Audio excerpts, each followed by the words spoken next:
You didn't say anything wrong, and the conversation ended normally with no sign that anything was off. For a moment, your body actually relaxes because it feels like the interaction is complete. Then your attention quietly snaps back to the message thread, and you feel a small tightening in your stomach as a very reasonable thought appears in your mind. It says, maybe I should explain what I meant. Has this ever happened to you? If you're someone who tends to overthink or replay conversations long after they're over, you already know what happens next, because that one thought is enough to reopen a moment that was already closing. In this video, we are going to look at two things that most people who replay everything rarely notice about this pattern. First, we will explore why people who can't let decisions rest often reopen conversations that were already finished. Second, we will uncover the hidden mental rule that quietly pushes the brain back into replay. By the end of this video, you will walk away with two practical outcomes. You will recognize the exact moment the replay loop is about to restart, and you will know how to interrupt the urge to clarify one more thing before it pulls you back into overthinking and mental exhaustion. Because most replay loops do not begin with mistakes, they begin with a thought that sounds completely reasonable. This pattern does not start in an obvious or dramatic way. It starts quietly and almost invisibly. You send the message, close your laptop, and step away from the conversation as your nervous system begins to settle. For a brief moment, everything feels complete. Then your mind runs a quick internal check and asks a question that sounds thoughtful and responsible. What if they misunderstood what I meant? At first, this feels like a helpful instinct, but something subtle has already shifted. You are no longer communicating, you are trying to relieve uncertainty. And this is the exact moment people who are always in their head unknowingly restart the replay loop. The second message rarely feels like anxiety. It feels like the right thing to do. You tell yourself that you are simply clarifying your meaning, adding context, or making sure the other person understood your intention.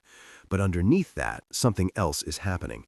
Your brain is trying to remove uncertainty, and if you are someone who can't stop thinking about conversations after they happen, this moment will feel very familiar. The message gets rewritten, adjusted, softened, and reread multiple times. Without realizing it, you are no longer finishing the conversation, you are feeding the loop. At this point, you might recognize yourself very clearly. You might remember sitting with your phone in your hand, rereading the same message over and over, trying to decide whether to add just one more line. You might even remember pressing send on that extra message and immediately feeling something shift inside you. That moment where you think, why did I send that? If that moment feels familiar, you are not alone, because this is exactly how replaying conversations begins. There is a quiet rule driving this entire pattern, and most people never question it. The rule sounds like this: if I explain clearly enough, nothing will be misunderstood. So the mind keeps adjusting, rewording, and explaining in an attempt to get it exactly right. But conversations do not work that way, because people interpret what you say through their own thoughts, emotions, and experiences. This means there is a point where more explanation does not improve clarity. It simply keeps you mentally exhausted and stuck in your head. This is where something unexpected often happens. The second message sometimes creates the very tension you were trying to avoid, because when a conversation has already settled, the extra explanation can quietly communicate something you never intended. It communicates uncertainty. You press send, and almost immediately you feel it in your body as a small tightening in your stomach and a subtle shift in your awareness.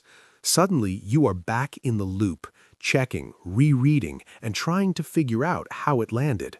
This is the moment the ones who think about it for hours after recognize instantly. There is, however, a small shift that can interrupt this pattern completely. Instead of asking, "Did I explain this perfectly?" you ask a different question. Did I say what needed to be said? That shift may seem small, but it changes everything. The first question keeps you chasing certainty, while the second allows the moment to be complete. And when your brain recognizes completion, the replay loop begins to lose its hold. Most replay loops do not end because everything was perfect. They end because you decide the moment is complete. The message did not need to be flawless. It only needed to be clear enough and honest enough. Once you begin recognizing that point, the urge to reopen conversations gradually weakens. And if you are someone who replays conversations long after they're over, this is the skill that changes everything because it allows you to stop.